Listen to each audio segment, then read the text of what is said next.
When other creaks followed, it almost sounded as if her mother was walking around up there like she used to. Obviously, Claire's imagination had kicked into overdrive, reacting to the isolation and the spookiness of coming here after dark. Or maybe it was her subconscious, trying to get her out before she could come across something that might disrupt what little peace of mind she had left. Her mother had been missing for 15 years, and in all that time they'd never found a trace of her. Her sister had broken her back sledding 2 years later and had been confined to a wheelchair. And David, her husband, had died only a year ago in a terrible hunting accident. She couldn't tolerate another loss.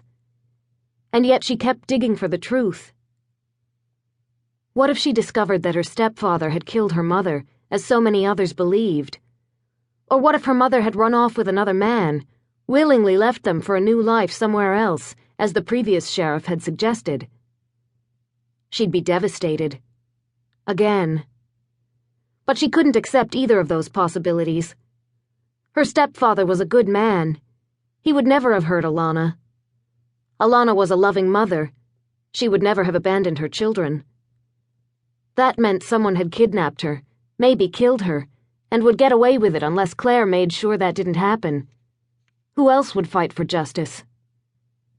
Not Leanne. Claire's sister battled enough challenges.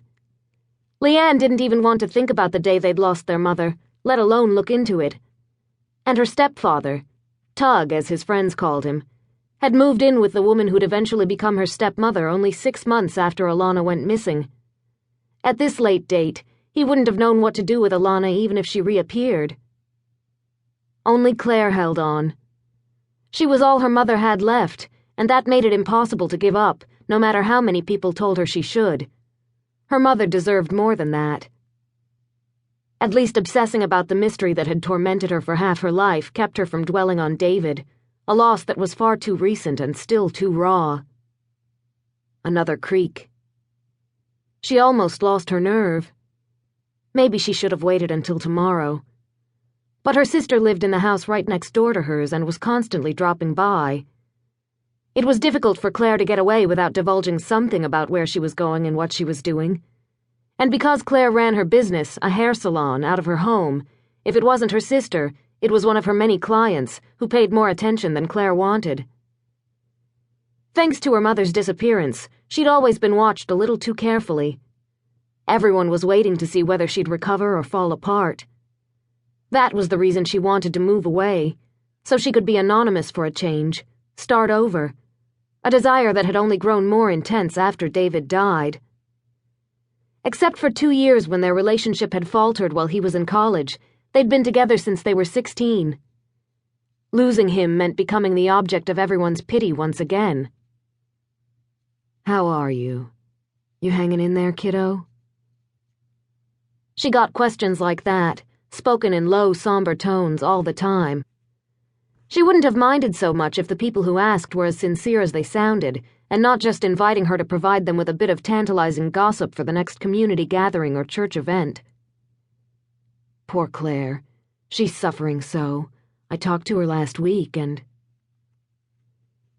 Claire didn't need anyone gabbing about her efforts to solve the mystery, or conjecturing on what she might or might not find at the studio, or confronting her family with the fact that she'd been here. That was why she kept whatever she could to herself. Why create more curiosity? It would only upset those who'd rather forget. So, frightening though it was, she liked the cover of darkness. It made her feel as close to anonymous as she could get in the place where she'd grown up. The noises she heard were nothing to worry about. No one would have any reason to hang out in an abandoned studio that didn't have electricity or running water. If some vagabond had moved in, there'd be proof of occupancy. Knocking the cobwebs out of the way, she followed the beam of her flashlight through the cluster of furniture. Then she climbed up to the loft, where her mother used to paint. She'd loved watching Alana work, had never felt more at peace than here, with the sun pouring through the floor-to-ceiling windows of the second floor, her mother standing in the light, concentrating on her latest masterpiece.